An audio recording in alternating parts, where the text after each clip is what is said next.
जय माता दी। कैसे हैं आप सब लोग? आप सबका स्वागत है मेरे इस यूट्यूब चैनल पर। आज का जो टॉपिक है वो बहुत से लोगों ने ये पूछा है कि घर में रोग बने हुए हैं, रोगों से छुटकारा कैसे पाएँ? तो उसी के विषय में आज का ये टॉपिक है। टॉपिक में आगे बढ़ने से पहले जल्दी से मेरे चैनल को सब्सक्राइब कीजिए, बेल आइकन दबाइए ताकि हमारे द्वारा अपलोड की गई हर वीडियो की नोटिफिकेशन आपको मिल सके। और साथ में आपके लिए एक सूचना भी है कि अगर आप अपनी कुंडली विश्लेषण करवाना चाहते हैं, कुंडली दिखाना चाहते हैं, तो आप मुझे मेरे इसी व्हाट्सएप नंबर पर अपनी date of birth, birth place और टाइमिंग भेज सकते हैं, ठीक है? लेकिन शुल्क लिया जाएगा। तो चलिए बढ़ते हैं वीडियो में आगे। बहुत से लोगों का ये मैसेज आता है कि घर में कोई ना कोई रोग बना रहता है। एक व्यक्ति ठीक होता है तो दूसरा बीमार हो जाता है, दूसरा भी ठीक होता है तो तीसरा बीमार हो जाता है। इस प्रकार से घर में कोई ना कोई बीमार रहता है, जिसकी वजह से परेशानी भी होती है, साथ में बहुत सा धन जो है वो भी व्यर्थ चला जाता है। तो उसके लिए हमें क्या करना चाहिए? तो देखिए, घर में बीमारी लगातार किसी न किसी कारण से बनी हुई है। उसके अनेकों कारण हो सकते हैं, कारण मैं आपको बताऊंगी और जो उसका उपाय है वो भी मैं आपको बताऊंगी। तो मैं आपको सबसे पहले ये बताती हूँ कि अगर आपके घर में बीमारी लगातार बनी रहती है, कभी कोई बीमार हो जाता है, कभी कोई बीमार हो जाता है, तो उसका एक कारण नज़र बाधा दोष भी हो सकता है।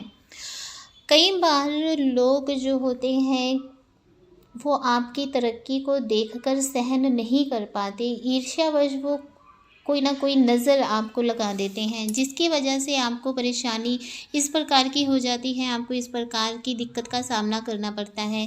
एक व्यक्ति ठीक होता है तो दूसरा बीमार हो जाता है, खर्चे बढ़ने शुरू हो जाते हैं, जो पैसा आप कमा कर लेकर आए हैं वो दवाइयों पर खर्च होना शुरू हो जाता है। तो इसकी वजह नज़र लगना भी हो सकता है।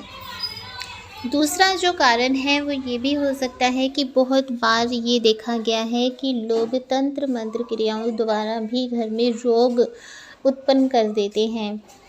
बहुत से लोग जो होते हैं वो किसी को आगे बढ़ता हुआ नहीं देख पाते हैं, या आपकी खूबसूरती से भी लोग जलना शुरू हो जाते हैं, आपकी तरक्की, आपकी कामयाबी से जलना शुरू हो जाते हैं। तो वो तंत्र क्रियाएं भी करवा देते हैं घर पे, जिसकी वजह से कभी कोई बीमार हो जाता है, कभी कोई बीमार हो जाता है। तीसरी वजह ये है कि जब आपके घर में कोई नेगेटिव एनर्जी का वास हो जाता है, कोई नेगेटिव एनर्जी आपके घर के अंदर एंटर कर जाती है, जिसकी वजह से वो नेगेटिव एनर्जी घर में अनेकों रोगों को स्थान दे देती है, अनेकों रोग लगने शुरू हो जाते हैं। कभी किसी को बुखार आ जाता है, किसी का पेट दर्द शुरू हो जाता है, किसी को उल्टी शुरू हो जाती है, तो किसी को दस्त लगने शुरू हो जाते हैं, किसी के नाभि के नीचे वाले हिस्से में पेट दर्द होना शुरू हो जाता है, तो किसी के सिर में इतना ज़्यादा दर्द होता है कि वो दर्द बर्दाश्त ही नहीं हो पाता। तो नेगेटिव एनर्जी भी आपके घर में बीमारियों का कारण हो सकती है। और कुछ दिन पहले तो मेरे पास एक ऐसा केस भी आया है जिसमें जो व्यक्ति थे, पीड़ित व्यक्ति थे, उनकी दोनों किडनियां खराब हो गई थी और डॉक्टर ने उन्हें डायलिसिस करवाने के लिए बोला था। तो उन व्यक्ति की जो पत्नी थी वो उन्होंने हमें गुरु धारण किया था। तो उन्होंने कहा कि हम पहले अपनी गुरु माँ से एक बार मिल लेते हैं, उनसे एक बार मशवरा कर लेते हैं कि क्या हमें डायलिसिस करवानी चाहिए। तो जब वो आए तब मैंने देखा कि उन पर कोई नेगेटिव एनर्जी है, जिसकी वजह से उनकी किडनी की ये प्रॉब्लम हो रही है, कोई मेडिकल इशू नहीं है। तो जब उनका झाड़ा किया गया और उन्हें उपाय बताया गया, तो बिना डायलिसिस के वो व्यक्ति एकदम ठीक है, बिल्कुल ठीक है, बिल्कुल निरोगी हैं। तो इस प्रकार से नेगेटिव एनर्जी भी आपके शरीर में रोगों को उत्पन्न करती है, गंभीर रोग भी बन जाते हैं नेगेटिव एनर्जी की वजह से। इसलिए अपने घर में नेगेटिव एनर्जी को बिल्कुल भी वास ना होने दें।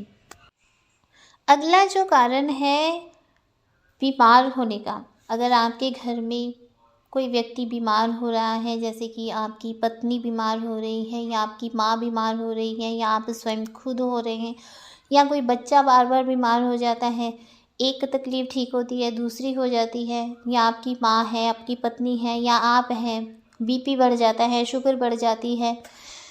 तो हो सकता है कि आपकी कुंडली में या आपके परिवार के जो सदस्य बीमार हैं उसकी कुंडली में कोई ऐसी मारक ग्रह की दशा चल रही हो जिसकी वजह से वो लगातार बीमार हो रहे हों।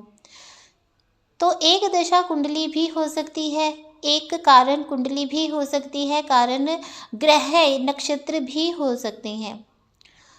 तो उसके लिए आपको अपनी कुंडली की जांच करवानी चाहिए कि कहीं आपकी कुंडली में मारक ग्रह की दशा या किसी बुरे घर की दशा तो नहीं चल रही है जिसकी वजह से बीमारी बार बार लग रही है और ठीक नहीं हो रही है। तो वो कुंडली देखकर ही उपाय बताए जाते हैं। एक कारण बार बार घर में बीमारी के आने का हो सकता है कि आपके घर में वास्तु दोष हो। वास्तु दोष होने की वजह से भी घर में रोग उत्पन्न हो जाते हैं। अगर आपके घर में ईशान कोण में अगर टॉयलेट है तब भी आपके घर में बीमारियां लगातार, यहाँ तक कि ट्यूमर या कैंसर तक के रोग भी लग जाते हैं अगर घर में इस प्रकार के दोष होते हैं। तो उसके लिए आपको वास्तु एक्सपर्ट के पास जाकर अपने घर के वास्तु दोष का निवारण करवाना चाहिए। पहले आप अपने किसी भी वास्तु एक्सपर्ट को बुलाएंगे और घर की पूरी जांच करवाएंगे तो वो बताएंगे कि घर के किस दिशा में, किस कोने में कौन सा वास्तु दोष है, उसी के हिसाब से रेमेडीज़ बताई जाती हैं। ठीक है, तो ये कारण भी हो सकता है कि घर में बीमारियां लगातार बनी हुई हैं।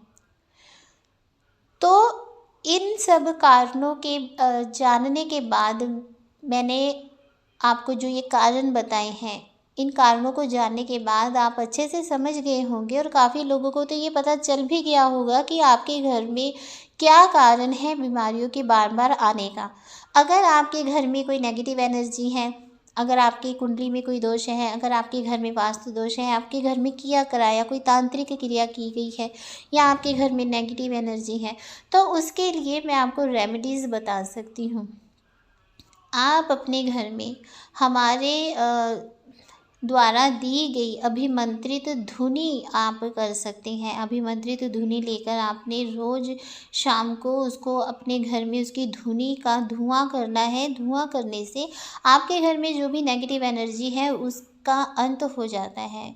घर में जो भी कलह कलेश होते हैं या बीमारियां, रोग उत्पन्न हुए रहते हैं जिनकी वजह से खर्चे बहुत बढ़ जाते हैं, हाथ बहुत तंग हो जाता है आर्थिक स्थिति के पहलू से, तो उसमें बहुत ही ज़्यादा लाभ आपको होने शुरू हो जाते हैं। जो भी पीड़ित व्यक्ति है, जो बीमार व्यक्ति है, उसके सिरहाने एक गिलास पानी का आप रख दिया करें जब वो व्यक्ति सोए रात को। सुबह उठकर उसे आप किसी पीपल के पेड़ के नीचे या किसी भी ऐसी जगह पे जहाँ उस पानी का निरादर ना हो, वहाँ पर आप उस पानी को डाल दीजिए। उससे भी पीड़ित व्यक्ति की जो समस्या है उसमें काफ़ी फ़ायदा होना शुरू हो जाता है।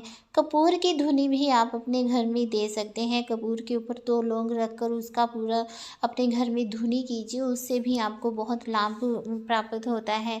बाकी अगर कोई पीड़ित व्यक्ति है तो उसकी कुंडली एक बार ज़रूर आपको दिखानी चाहिए। यदि आप हमारे द्वारा अपनी कुंडली दिखाना चाहते हैं तो हमारे व्हाट्सएप नंबर पर ज़रूर संपर्क करें। जय माता दी, खुश रहिए, खुशहाल रहिए।